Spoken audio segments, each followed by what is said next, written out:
Well, welcome back to Travels with Geordie. I thought I might give you a quick overview on the actual geography of our summer cruise. We live in Victoria, British Columbia, right on the west coast of Canada on Vancouver Island, and the city is just gorgeous. So our summer cruise is up to Desolation Sound, which is well up the inside passage past Vancouver. So we left, crossed around the city of Victoria, up through the Southern Gulf Islands, stayed on Main Island for the night, crossed over the Strait of Georgia, and into English Bay and into Vancouver, ending up on Granville Island, where we were at the Wooden Boat Festival, which you might have seen some of. After that, we left Vancouver, again across English Bay, working our way up the Sunshine Coast. We spent a night in Gibsons, which I think I told you about, and from there worked our way up a little further into a cute little cove called Smuggler Cove, where you might have seen me fly the dome for the first time, which was really a lot of fun. So in this episode, we're going to carry on north and work our way further up the Sunshine Coast, and about 3 hours cruise takes us to a little island with another cozy little cove on it, and this is Hardy Island, and was a really sweet little spot, gorgeous place to spend the night. What a spot! 3 hours up the Sunshine Coast, we're at Hardy Island Marine Park. There's room for maybe 12 boats in here if they're tight. There's 3 little inlets. We're in one of them now, and we're sharing it with just one boat. I've anchored on quite a bit of scope because I'm not expecting too many other boats in here. If it gets crowded, I'll just put a stern tie to a tree over there. There's only one other boat in here now. Really nice spot. We're going to lose the light early. It's one of the things I didn't think about. As you get into mountainous terrain, you're not likely to have late light. Or early light for that matter. Anyway, it was a lovely putt up here.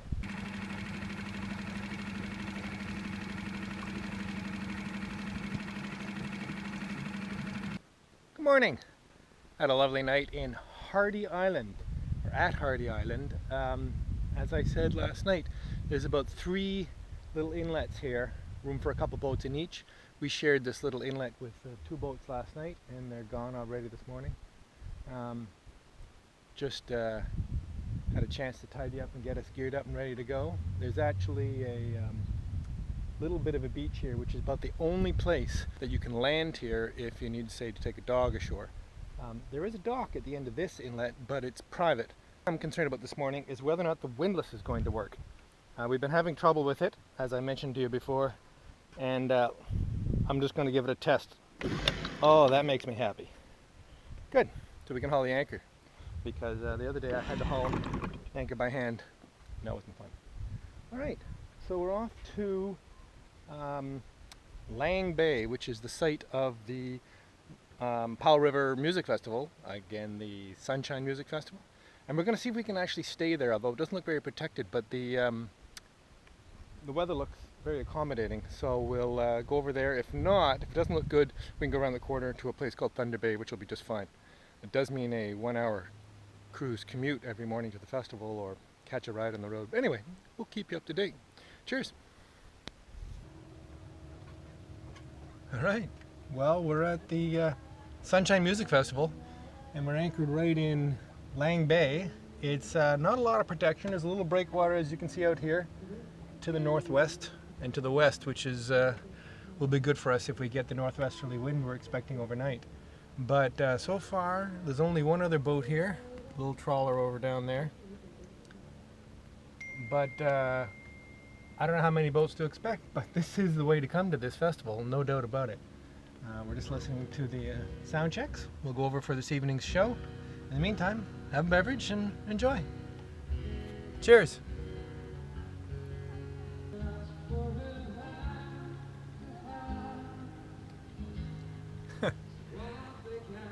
I just realized listening to the sound check here that that's Will, who is not on the playbill. Awesome performer. I don't know if you're familiar with him. We saw him in Victoria a few times. He's from the island. Anyway, we've just discovered that there's a private wedding here this evening that he is probably playing at, because he's not playing at the festival. So we get a Will concert out of this as well. Cheers.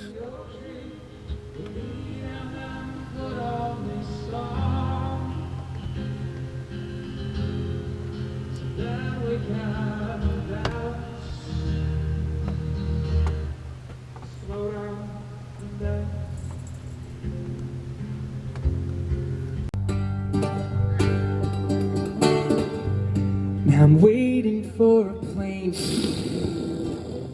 Can't forget how far I've come, 'cause life it ain't no game. Sometimes it's cold and hard and rough. It's funny, I was at a music festival last year and I broke my ankle walking on logs like this, and I was sober, really. Anyway, just taking the dog in for a quick session on the beach before we get up for the evening set. And the harbor's filled up with a few more boats. I don't know if you can see them behind me, just speck. Hear a little bit of music. So it's been a really great festival, a lot of fun, a lot of good food trucks, a lot of interesting people.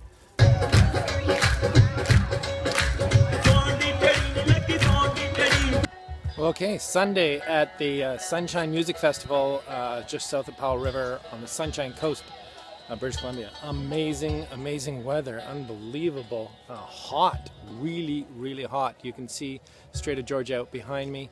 This is not a protected anchorage. If you have a look through, I don't know if you can see, there's a number of boats, including MV Zephyrus, which we're on down there. It's been fantastic that we've been able to stay right here on the beach. Very unusual, but there's a seriously high pressure, hot thing just sitting right on top of us now, no wind and hotter than anything. Great festival, very small, single stage. Little hammer dulcimer now to enjoy. Fantastic drum maker here over my shoulder. Couldn't resist having a look at his djembes and his borans. In fact, I couldn't resist walking away with a boran that, as I purchased, my good friend and captain and owner of Zephyrus said, I'm going to buy that for you. So I now have a beautiful new boran, which I haven't had for a while, and so the impetus is to get back to playing it. Anyway, just want to take a quick break, stretch my legs, get something cool to drink because it's really hot. Did I say that? And we'll check in with you a little later. Cheers.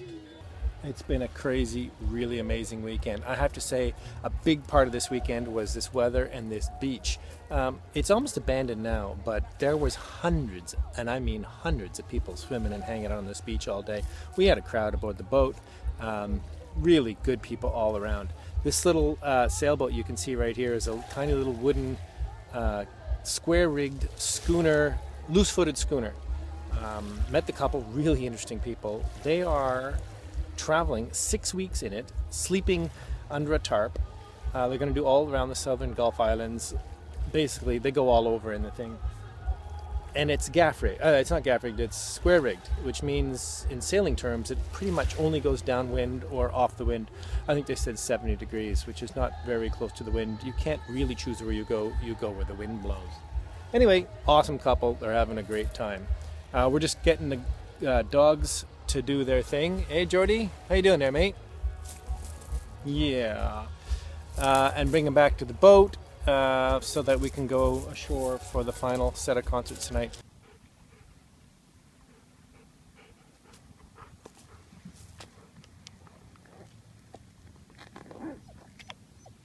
Monday morning after the festival.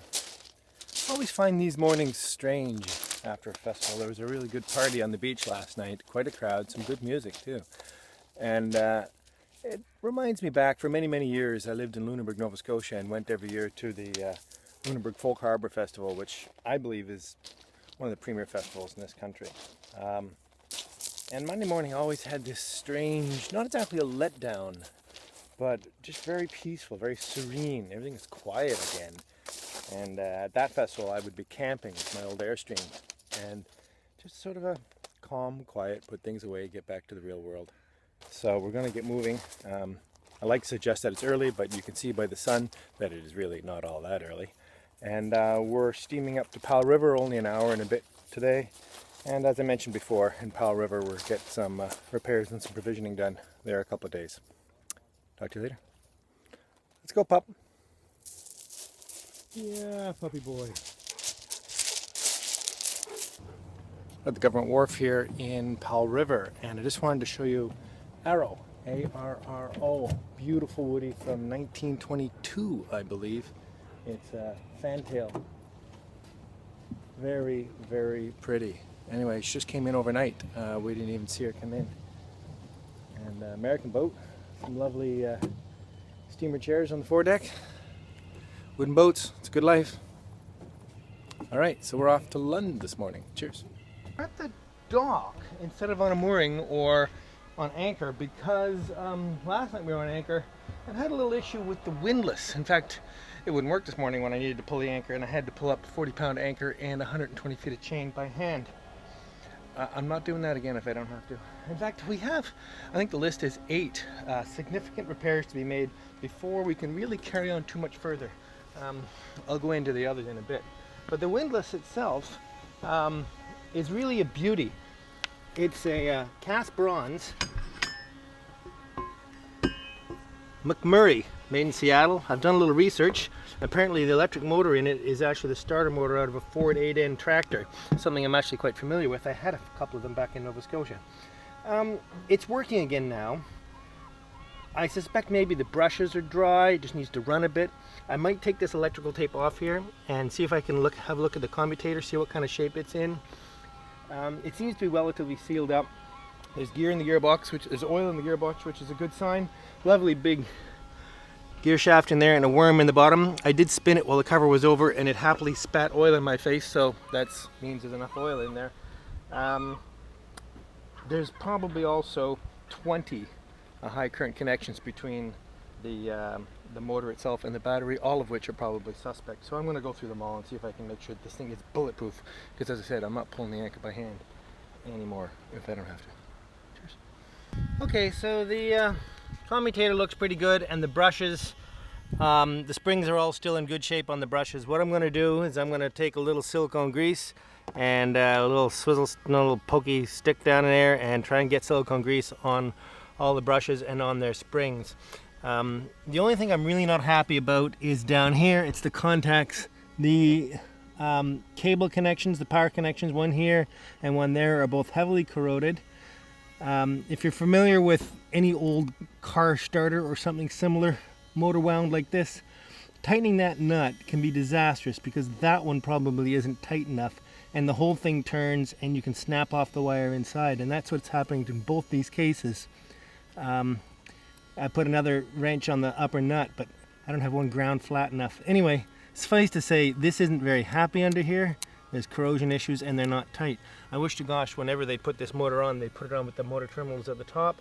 I really don't think it would have been a corrosion or maintenance issue. I'm sure it can be clocked. Anyway, let's tie it up the best I can, close it up, and see if I can find some bad connections anywhere else. Okay, sorry, just one more comment before I button this up.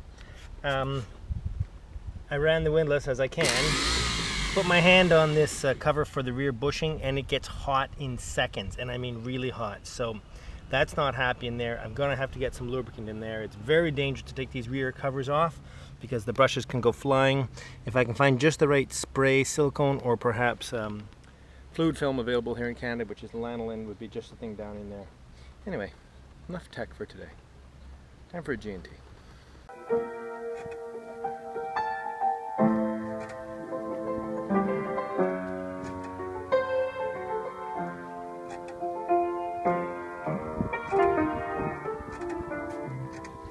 On the terrace at Lund, a hotel pub.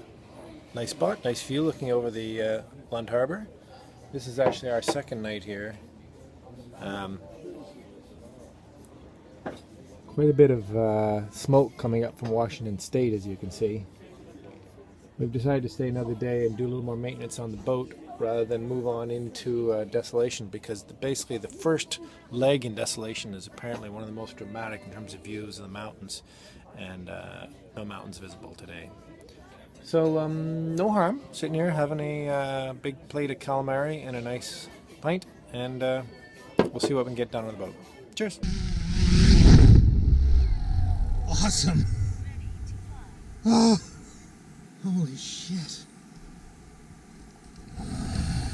Holy shit! Okay.